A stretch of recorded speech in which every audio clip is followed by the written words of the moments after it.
Hello and welcome to this Happy Campers interview. Today I'm talking with Susie Baskin from Camp Champions. If you're not familiar with this series, I am talking with camp directors from all across the United States from both day and resident camps about the social and emotional growth and great life skills that kids learn at summer camp. And Camp Champions is definitely a program where they're getting some great outcomes and really growing some great skills in their campers. So I'm really happy to welcome Susie Baskin today. Welcome, Susie. Hi, Audrey. So why don't we start just by you telling a little bit about yourself and your background? Sure. So my husband, Steve, and I are owners directors of Camp Champions in Marble Falls, Texas, which is about an hour northwest of Austin on the beautiful Texas Hill Country. We are all along Lake LBJ, which is a constant level lake, and which means that our camp is built in many cases right on the lake. You know, we have bungalows, kind of not exactly like Tahiti, but we've got bungalows and gazebos on the lake for our older campers. For recreation, we're very much into waterfront. We have a lot of water skiers and wakeboarders, but we also have horses and climbing walls and all the wonderful camp activities that a lot of camps have. Tell me about the ages. You have boys and girls. What Yes. are the ages of your campers and your session lengths? Yes. So the bulk of our campers are probably 8 to 16. However, because we offer some shorter terms, and by that I mean a 1-week term for younger campers, we'll have campers as young as finishing kindergarten. So some 6 and 7-year-olds for a very, very brief time. It's kind of like a starter camp. And campers can go all the way up to 4th grade, for 1 week. But I think that by the time a camper has finished 2nd grade, that camper is ready for 2 or 3 weeks. Not all the parents are, however, so we do offer those 1-week sessions to kind of get everybody comfortable with the idea of camp. So, in answer to your question again, we have 1, 2, and 3-week sessions, and then we also have campers that will stay for 5 or 6 weeks and combine 2 sessions. One of the things that I think is really unique and special is that don't parents possibly have the option, if they're not sure about between 2 and 3 weeks, that their camper can come for a 2-week session and then be given the option to extend? Is that correct? Yes. We started doing that a few years ago, and it's a huge success because it does a few things. One, it kind of gives the child agency, feeling like camp maybe is not as a scary thing because I'm there for a short amount of time, and then once I'm there and I'm comfortable, I can choose to stay on. And most of our campers do that. And in some cases, it's just a way to ease the parent into it, because a lot of parents can't envision that their children are ready to go to camp for an extended amount of time. And once their campers are there, and we do a lot of communication with them, which I'd love to talk about too, but we visit with the child, we call the parents. If a child is ready to go home after 2 weeks, we would encourage them not to stay, but most campers really are ready for that longer term experience.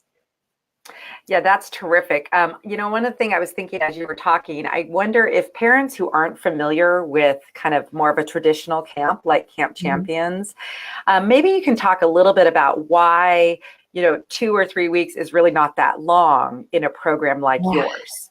Yes, that is true. I mean, for parents who did not attend camp themselves, it is such a foreign concept handing your child's well-being over to another person. For people who attended camp, they look back and they think, those are the best times of my life. Of course, I want my child to have that. So there's that kind of disconnect. And we do tend to get a lot of new campers. Part of that is because being in Texas, our population is exploding, and a lot of people are moving here from all over and are just looking at camps for the first time, even though there's a very long tradition of Texas camping, for the past 100-something years in our area. But so we work really well with those first-time parents to try to help ease them into the concept of camp. I know you've mentioned this before about us. It starts every new family gets that Michael Thompson book, Homesick and Happy, that helps parents understand the critical youth development aspects of camp. it's not just recreation. The kids think it's recreation. I like to say they come for the fun, they stay for the love, right? And once they're there, they get the sense of community and belonging and self-confidence. But those concepts are foreign to a child contemplating camp. They're just thinking about the fun. But so we start out by giving that book to the parents. We also call all the parents before camp to visit with them, during camp to give them updates, and they get special emails updating them on the progress of their child. It's kind of it's easing everybody into the concept of camp and knowing that their children can thrive outside of home. Yeah, you have been camp champions, and you and Steve have really been great about your communication, about the benefits of camp. Steve even has a TED Talk about the benefits of being unplugged at camp. And you have a great blog where you share.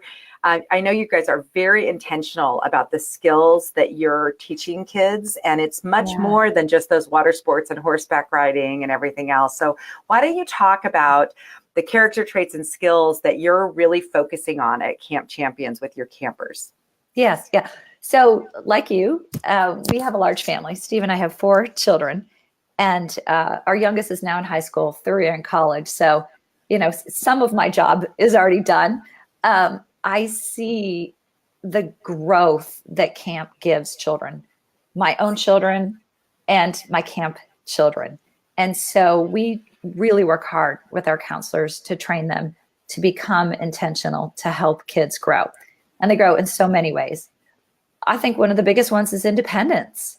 You cannot be independent at home by definition.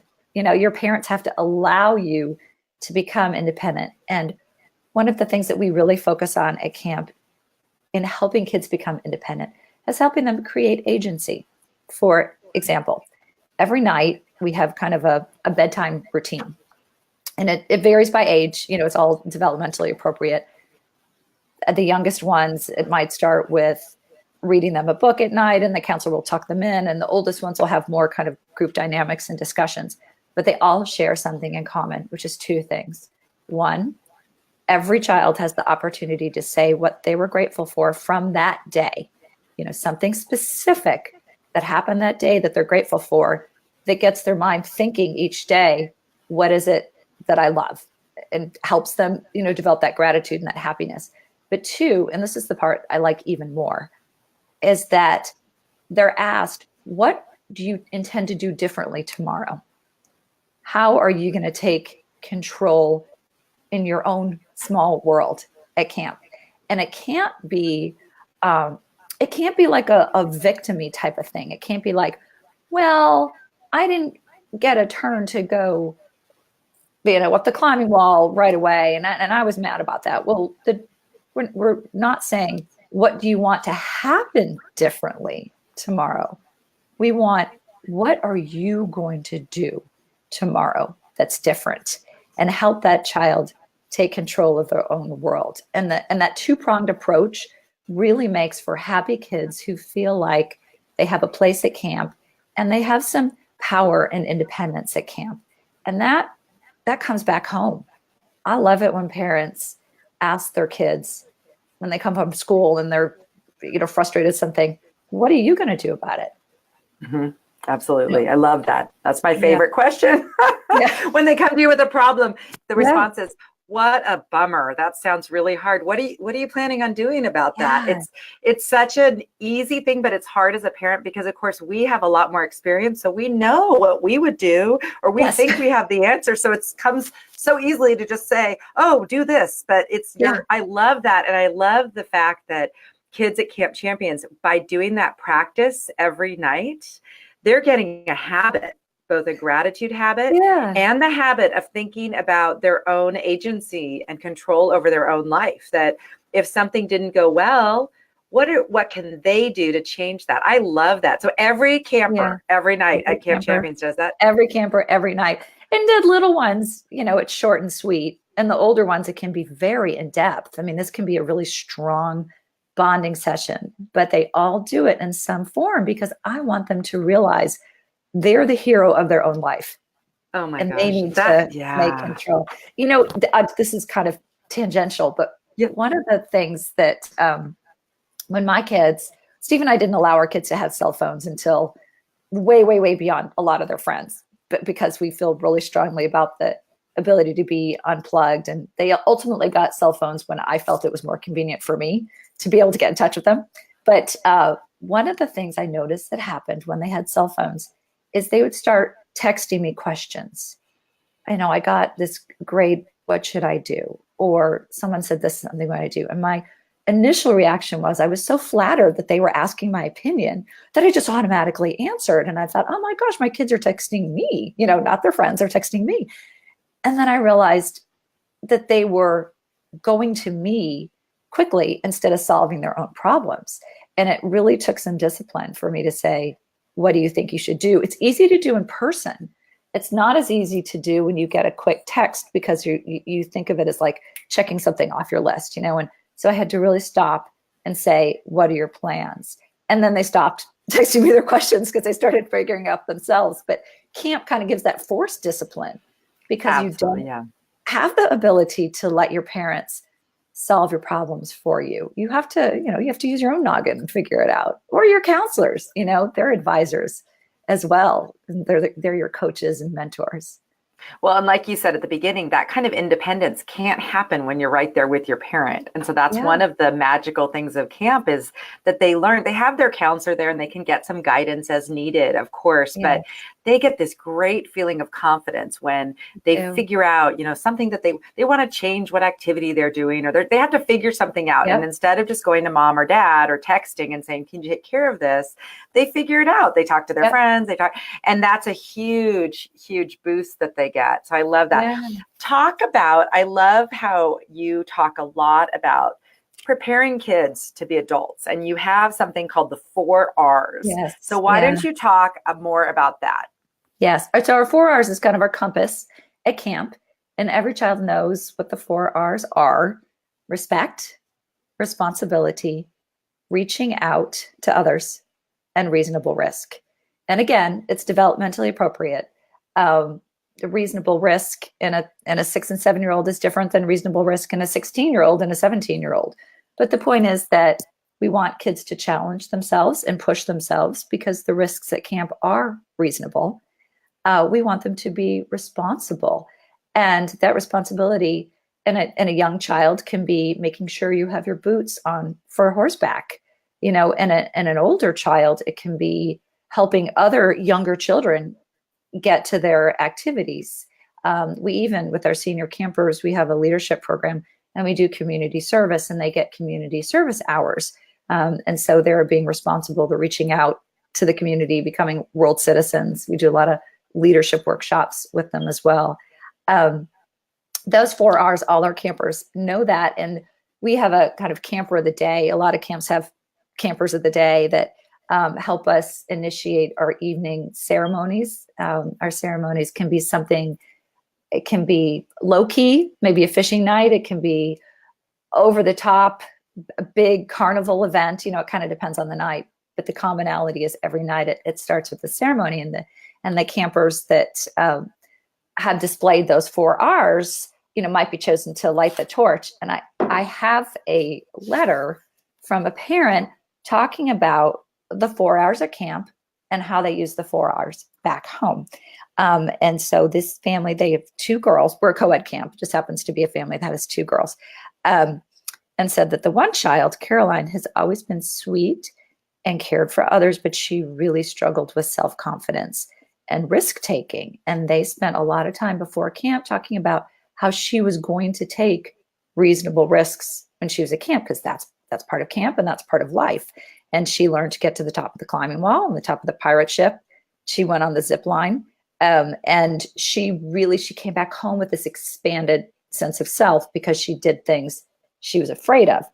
Their wild child, the younger one who's afraid of nothing, is not terribly responsible and really struggled with reaching out to others. And so they had that talk about those R's for her before she came to camp. And she ended up helping the other campus in her cabin through tough situations, even really worked hard comforting a homesick girl. And she ended up getting the Hinge Award at camp, which is we have a lot of awards for a lot of things, to recognize great behavior. But the Hinge is the Hinge holds the door, the door opens and closes on the hinge. So the Hinge holds the cabin together. And she ended up getting that award because she learned how to be caring and kind that summer. So those 4 hours at camp come home and they talk about it all year long. I have parents, all of 16-year-olds, parents will call and say, I'm worried my daughter's hanging out with the wrong crowd. These are not reasonable risks. Talk with her. Let's bring those 4 hours home. And so I love it as a kind of guiding way for children to live their life at camp and at home too. Yeah, I'm sure your families really appreciate that. I think that's one of the things that some parents who aren't familiar with summer camp don't realize, that it's a lot more than, just playing in the woods at a camp like Camp Champions. Their kids can be changed and really gain leadership skills that will help kind of counter some of the negative influences, back home and in school, and really create these positive skills that are so vital for our kids having a good adult well-being. Parents talk about it being the best life lessons in a fun environment. Fun is you've heard this talked about camp before. Fun is the delivery mechanism. Fun is the way we get kids to come and stay and want to be at camp. They don't realize all the youth development and life lessons they're getting once they're here. And I have one of my camp dads said, it's an investment that pays off dividends at the most unexpected times. Oh, that's a beautiful quote. Oh my gosh. I'm gonna have to write that one down. It's really true. And it's one of those things, I think parents, sometimes there's so many things battling for our kids' time. And I think a lot of parents' perception is that, it's the academics or, continuing with the same sport that they do all year. But camp is like this really important respite and reflection time for kids. For many of these longtime campers that you have, I'm sure they're coming back, and it's their time during the year where they remember the 4 R's, where they reconnect with themselves, kind of get some goals and reframe the past year, negative stuff, whatever. It's such an important touch point for campers. This is so true. And I know this to be true. Steve and I write, probably between the two of us, about 30 college recommendations a year for campers, because we go all the way up through graduation. So we write a lot of college recommendations.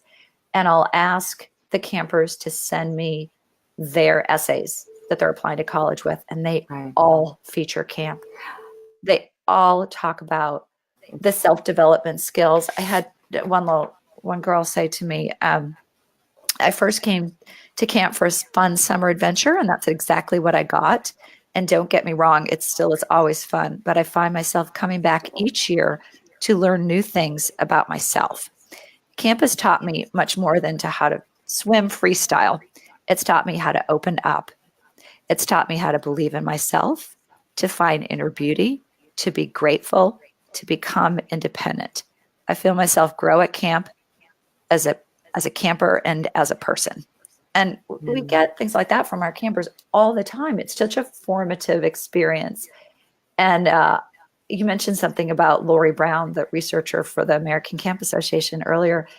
I'm so excited for her to show the research that as camp directors, we all know, which is the kids who go to sleepaway camp in particular and get that healthy long-term dose of sleepaway camp over subsequent summers have such an easier time at college. They use so many fewer mental health services. They get involved in more organizations. They don't have the homesickness that some college freshmen have, because they already know they can successfully be away from home and thrive because they've had practice doing it every single summer. Yeah, absolutely. And I've actually heard, even kids who do feel some homesickness, like at college, have Yeah. better coping mechanisms. Like they Yeah. have experienced it. So it may not be, I mean, I think the start of college is really challenging for all kids, to be Yeah. honest. I mean, it's not, it's all glorified, like, oh, I'm going to this place. I'm so excited. And, it's going to be great. And it's really an adjustment. You have to figure out your social circle. You have to navigate a whole new place and everything. And so it is really challenging. And there are a lot of kids who, with no experience prior, decide to go to a school very far away from home, thinking that just magically overnight between leaving home and getting to college, they're going to become this independent person. And I think you and I both know that that's not how it works. And these small practice sessions at camp, like you said, can really just help prepare them. I heard a camper last summer telling me that one of the things he learned at camp was about eating better. Like he learned to which is, I never thought about that as a thing, but he said, like, compared to his older brother who had never been to camp, who lives on like top ramen at college, he had the practice at camp of selecting his own food and watching the counselors. And it's like even things like that we don't even think about when you're selecting your child's food for dinner every night. That's doing something for them. And so just even those kinds of things that happen at camp they're skills that kids are learning. Yes. Oh my gosh, that's an excellent example. I mean, I was just thinking the obvious one of roommates. Right. I mean, you have to live with another human. But if you've gone to camp, you've lived in a cabin and you've learned about respecting territories and asking permission to borrow someone's things and being courteous and being part of a group and all these things that become kind of second nature after you've been to camp. And especially for only children. I think camp is so important for only children because they've grown up the center of someone's universe.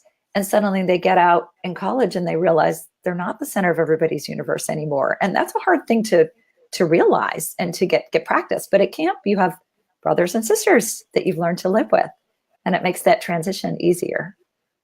Well, and one of the things, I don't know if you feel this way, but I think one of the things that's good about staying at camp longer is there's enough time to get your group to the point where you have some conflicts and you have to deal with that. And it's very valuable to figure out how to communicate about things, how to, if someone is doing something that's annoying you, how to speak courteously directly to them and not talking to other people. The counselors can coach kids through a conversation.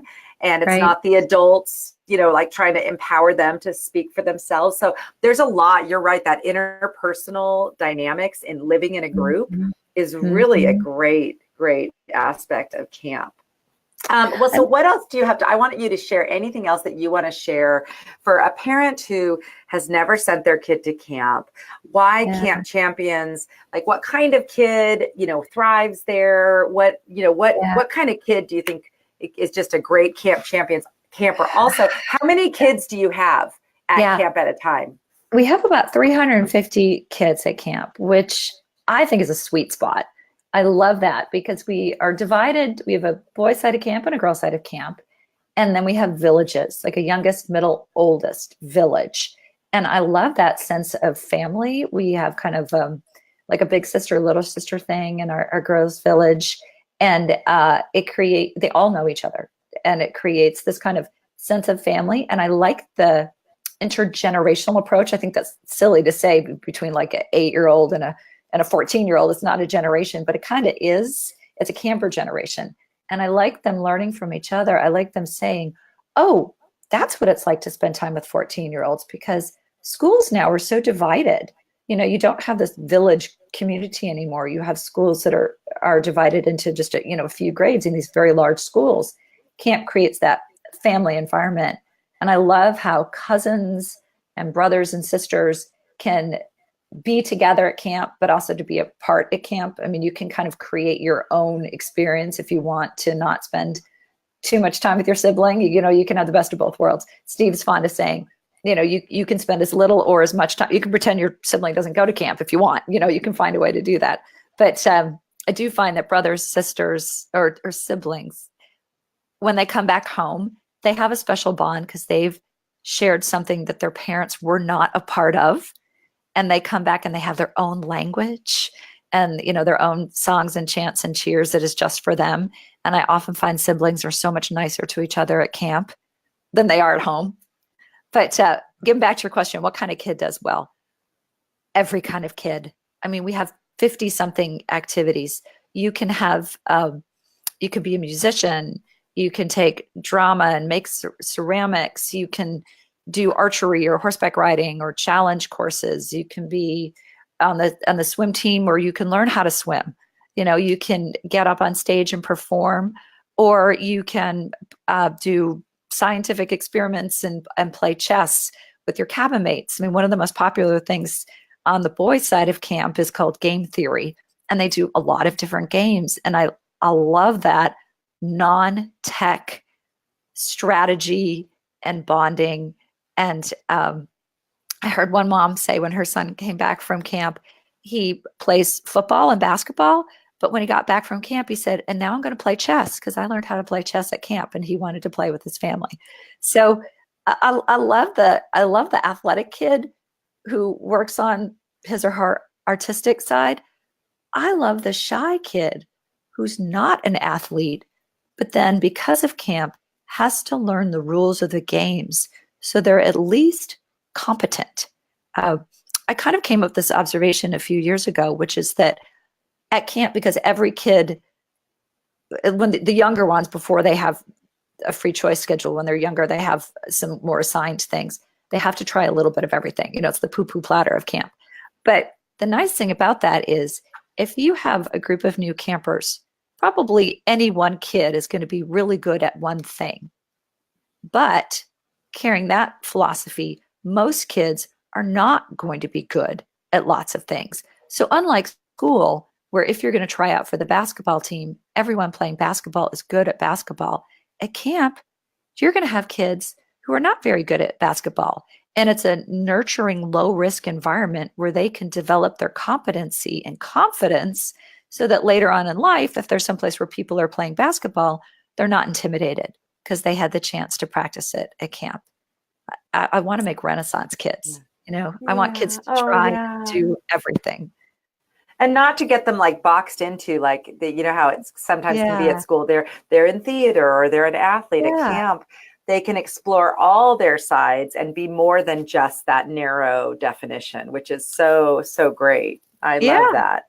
That's really fabulous. One of my favorite moments was we have a dance. We've danced, we've yoga, we've dance studio, and we had this one boy. I was like 7 or 8 years ago, who said, "I want to do dance and be on this dance like squad."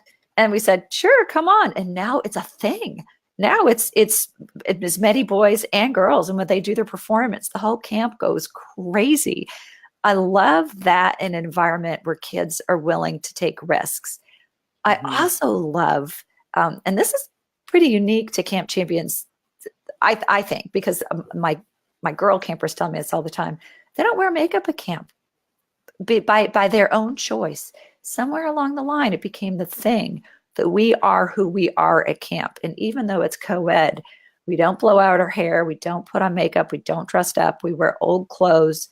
The boys at camp are like brothers. And my daughters have the healthiest male relationships with the guys that they went to camp with.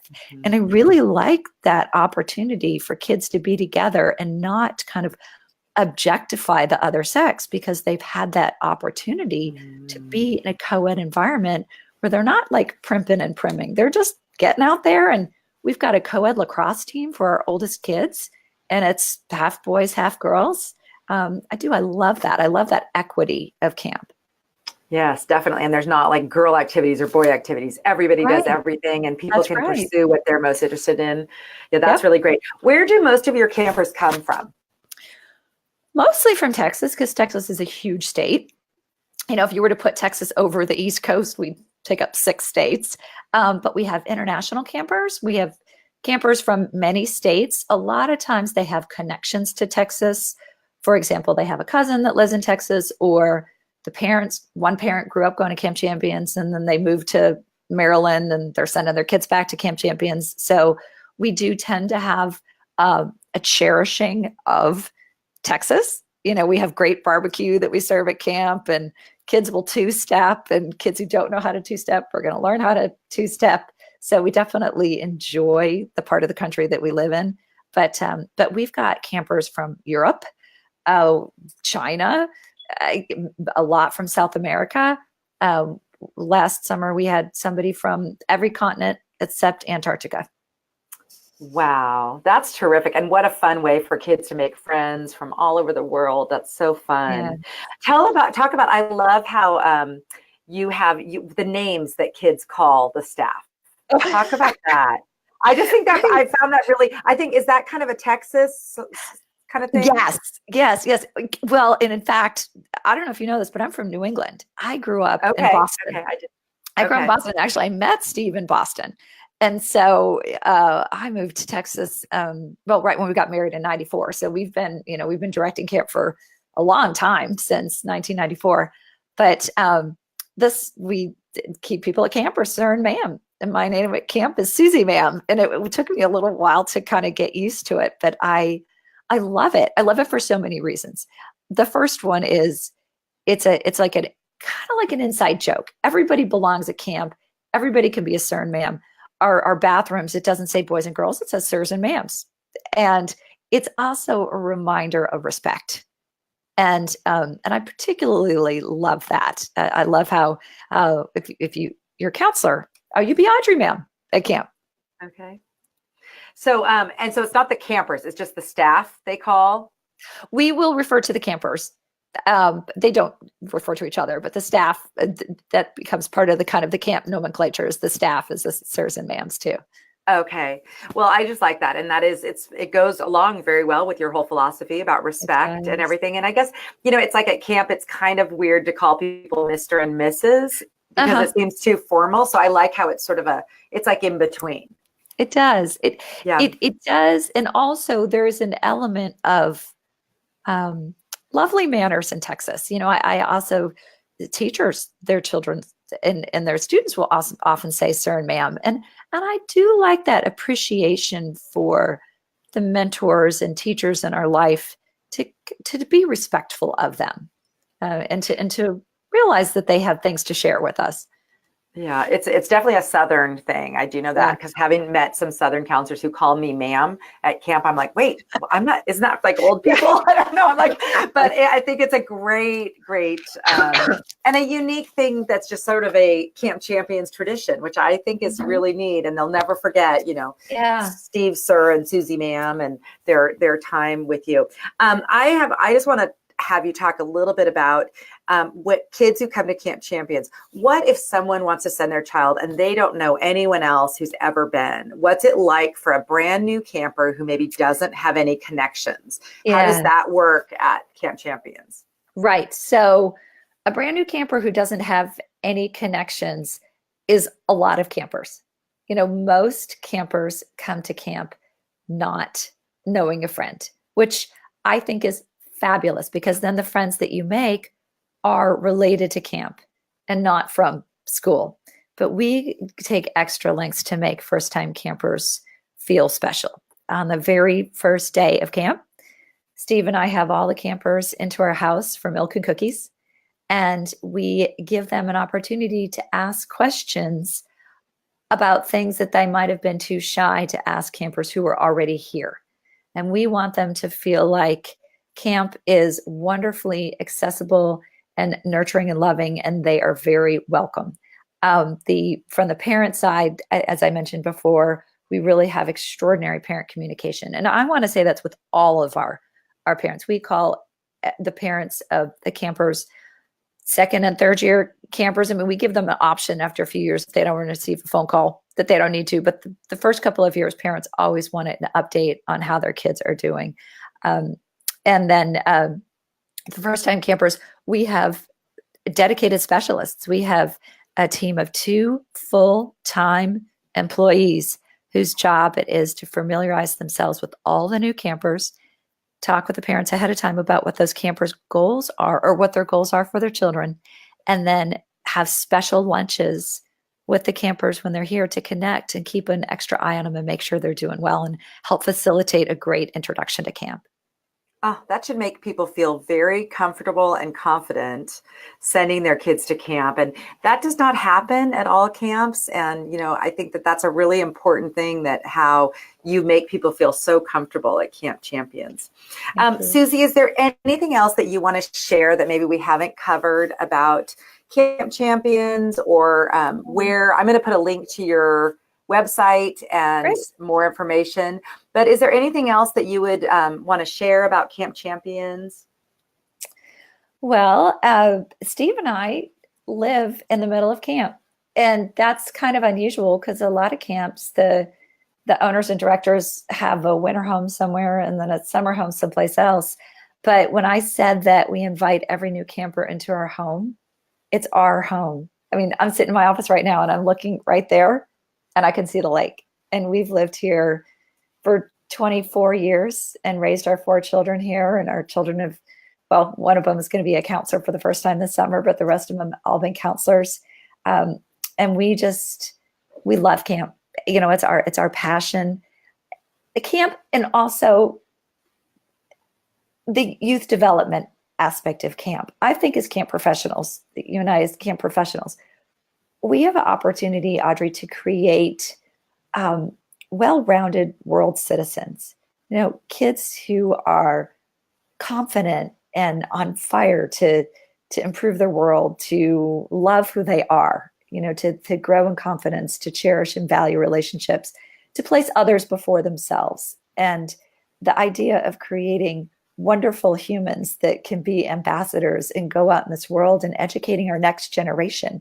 It's not just educating them in academics, it's educating them how to be wonderful human beings. And what a great profession that we're in, that we have the opportunity to do that every summer.